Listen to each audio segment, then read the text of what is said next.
Olá pessoal, estamos de volta, dando continuidade aqui ao estudo dos princípios fundamentais. Vamos agora falar sobre os objetivos fundamentais da República Federativa do Brasil. Quando nós definimos Estado, é comum nós falarmos os elementos constitutivos do Estado, né? Nós falamos, são elementos constitutivos de um Estado o território, o povo, o governo soberano e ainda há um quarto elemento que muitos reconhecem, muitos autores reconhecem, que são as finalidades do Estado. As finalidades do Estado brasileiro estão aqui, ó. São os objetivos fundamentais da República Federativa do Brasil, né?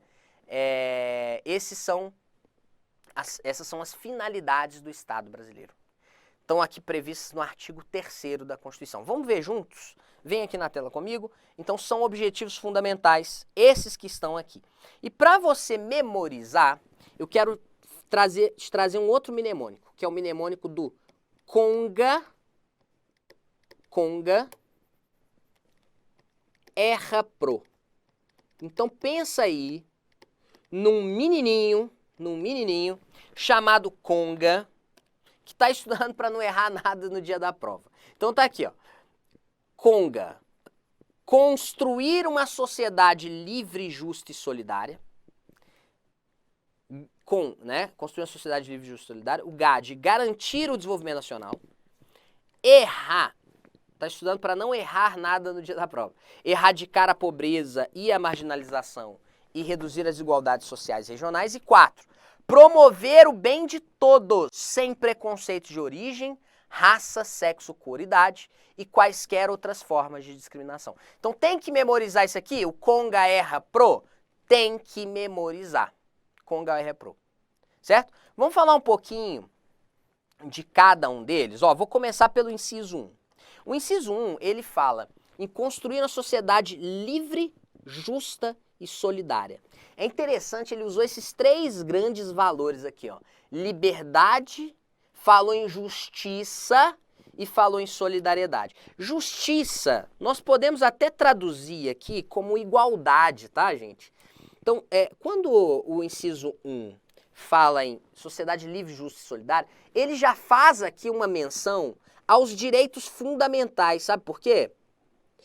São 3 dimensões, são 3 gerações de direitos fundamentais. Cada uma delas se apoia num desses valores aqui. Então, liberdade, são os direitos de liberdade, são os direitos de primeira geração. Aí nós temos os direitos de igualdade, que são os direitos de segunda geração, que buscam promover a justiça social. E nós temos ainda um terceiro grupo de direitos de terceira geração, que são aqueles que estão relacionados à fraternidade, à solidariedade. E aqui nós temos o lema da Revolução Francesa. Liberdade, igualdade e fraternidade. Diferentes tipos de direitos. Direitos de primeira geração, direitos de segunda geração, direitos de terceira geração, né? Olha então esse inciso 1 falou muito bem desses 3 grandes valores que vão ser perseguidos pelo texto constitucional. Liberdade, igualdade e fraternidade, né? Ou sociedade livre, justa e solidária. Inciso 2, ó, garantir o desenvolvimento nacional. Esse aqui é um grande objetivo da República, não há muito o que se falar aqui. 3, erradicar a pobreza e a marginalização e reduzir as desigualdades sociais e regionais. Então vejam, aqui nos traz a ideia de igualdade.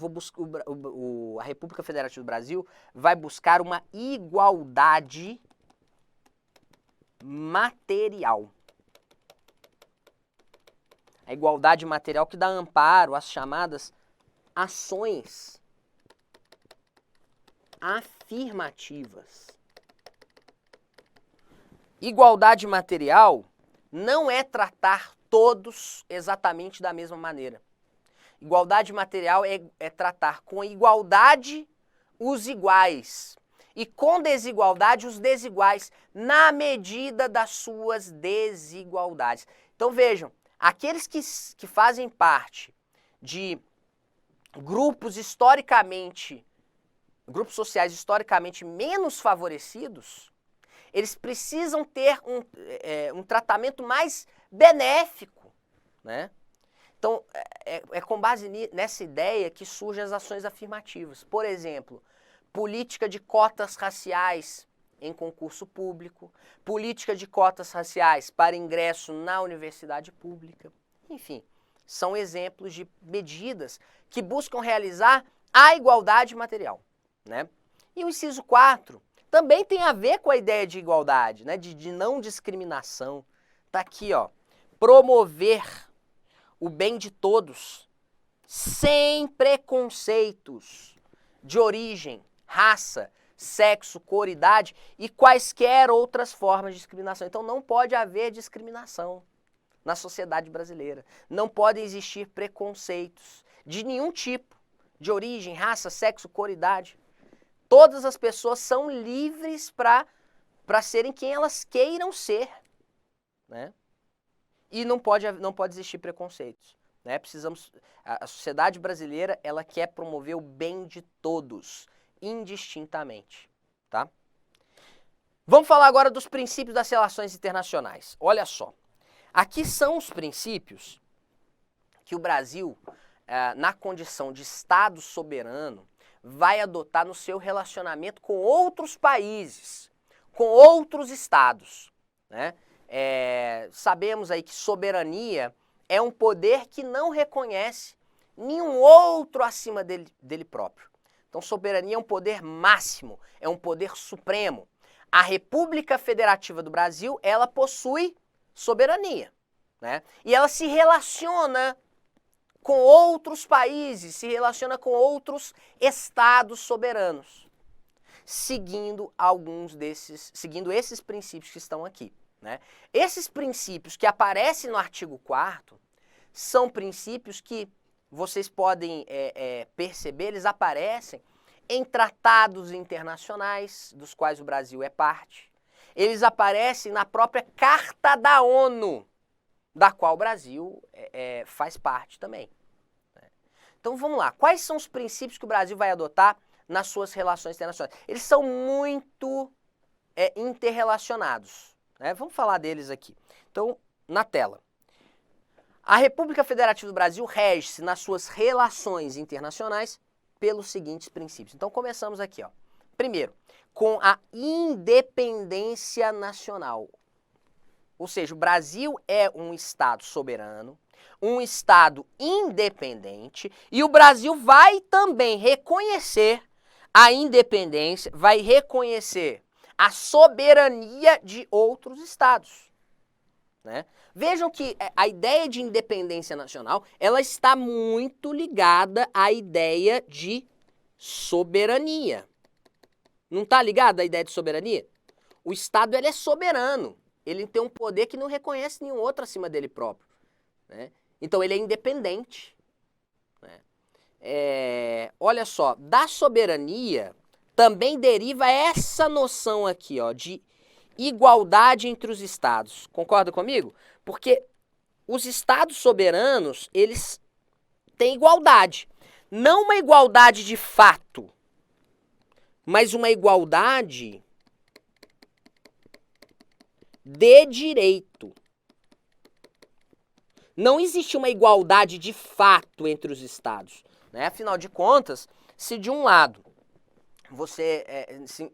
existem países como os Estados Unidos, que são uma grande potência econômica, do outro lado nós temos países que são economicamente bem fracos, como o caso do Haiti, como o caso da Somália e vários outros, né? Então não existe uma igualdade de fato entre os estados, mas existe uma igualdade de direito, porque os Estados Unidos são um estado soberano tanto quanto o Haiti, tanto quanto o Brasil, tanto quanto o Paraguai.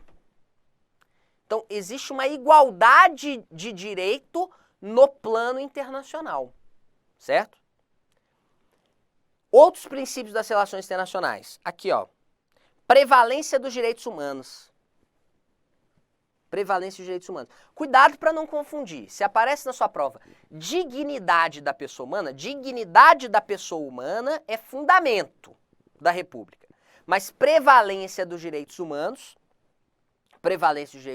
é princípio das relações internacionais. Tá? Aqui eu aproveito só para destacar o seguinte. Existe uma distinção na doutrina entre direitos fundamentais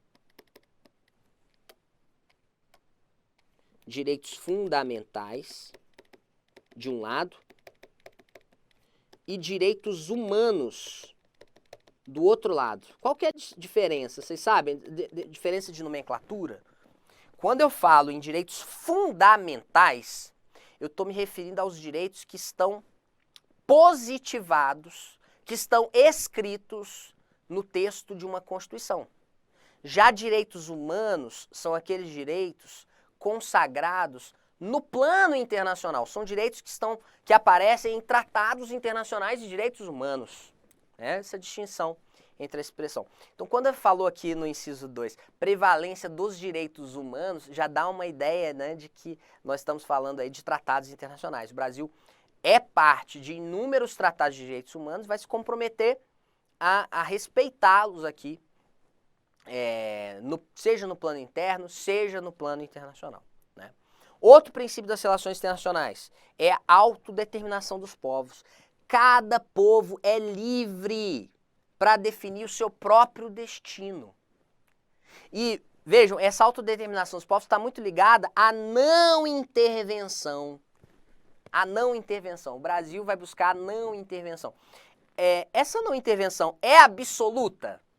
Não é absoluta. Né? Então, vou colocar aqui, a não intervenção é relativa.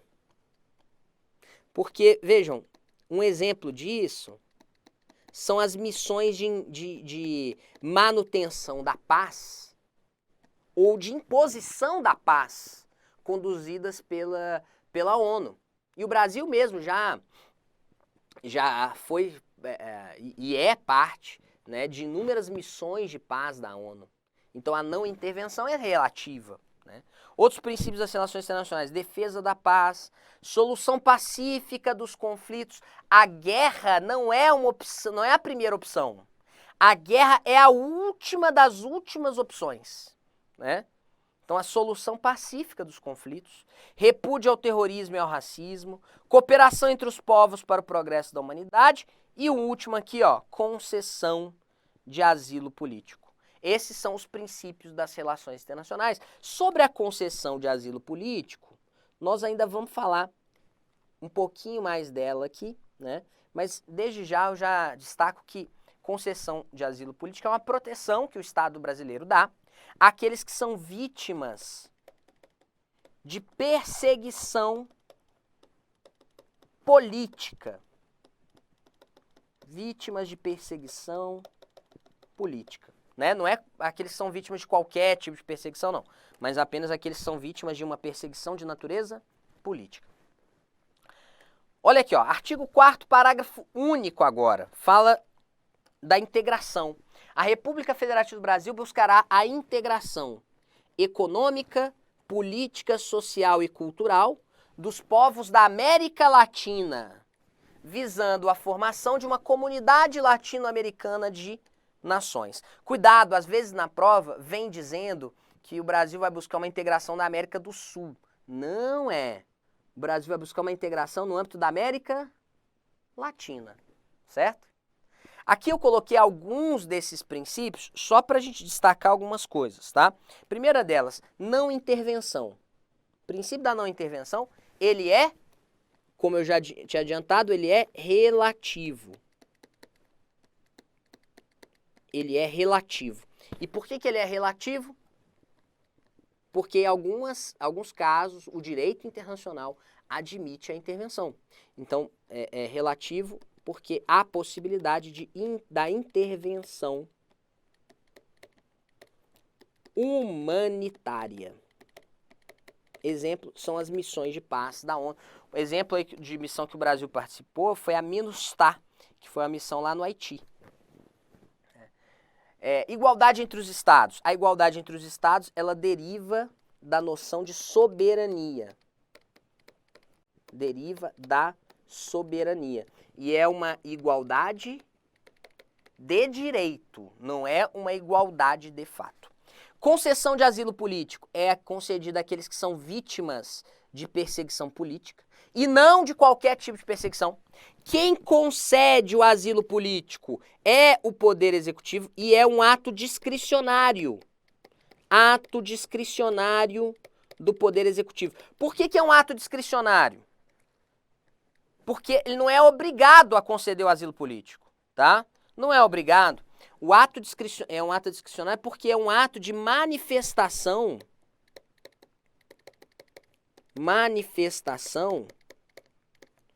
da soberania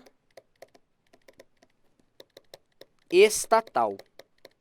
Cuidado também para não confundir asilo político com refúgio. São coisas diferentes. Refugiado é uma coisa, asilado político é outra. Olha aqui para mim. Ó, o asilo político é concedido àquele que é vítima de perseguição política. Eu concedo, né? Eu não, mas o Poder Executivo, né? O presidente, ele concede o asilo político para um indivíduo que ele está sendo, esse indivíduo está sendo vítima de perseguição política. Então veja, o asilo político ele é individual. A Constituição até fala lá no artigo 5º, em algum dos seus incisos, assim, ó, não será concedida a extradição de estrangeiro por crime político ou de opinião. É uma especial proteção que a Constituição dá a estrangeiros que são vítimas de perseguição política. Eles não podem ser extraditados. O asilo político é concedido, então, para uma pessoa que está sendo vítima de perseguição política. É diferente do refúgio, que é um instituto geral. O refúgio é concedido para uma pessoa, presta atenção, que faz parte de um grupo que está sofrendo perseguição. Vou repetir para você notar a diferença. Asilo político é concedido para uma pessoa individualmente considerada que está sofrendo perseguição política. Isso é asilo político. Refúgio é um instituto mais geral. Ele é concedido para uma pessoa que faz parte de um grupo. Um grupo este que está sofrendo algum tipo de perseguição. Que pode ser política, pode ser religiosa, pode ser uma perseguição étnica, enfim. Né? Então, uma coisa é o asilo político, que é individual. Outra coisa é o refúgio, que é um instituto mais geral, mas é também um instituto de proteção aos direitos humanos. Certo? Meus amigos, e assim nós encerramos aqui o estudo dos princípios fundamentais da República Federativa do Brasil. Né? Só lembrando, para finalizar e tentar aqui de alguma forma resumir. Os princípios fundamentais da República, eles vão do artigo 1º até o artigo 4º. E dentre os princípios fundamentais, nós temos os fundamentos da República, que estão no artigo 1º. A separação de poderes, artigo 2º. Objetivos fundamentais no artigo 3º e princípios das relações internacionais no artigo 4º. Então, princípios fundamentais é um gênero, do qual são espécies tudo isso que eu comentei com vocês. Os fundamentos, a separação de poderes, os objetivos fundamentais e os princípios das relações internacionais. Joia? Então, assim, nós finalizamos o estudo desse assunto.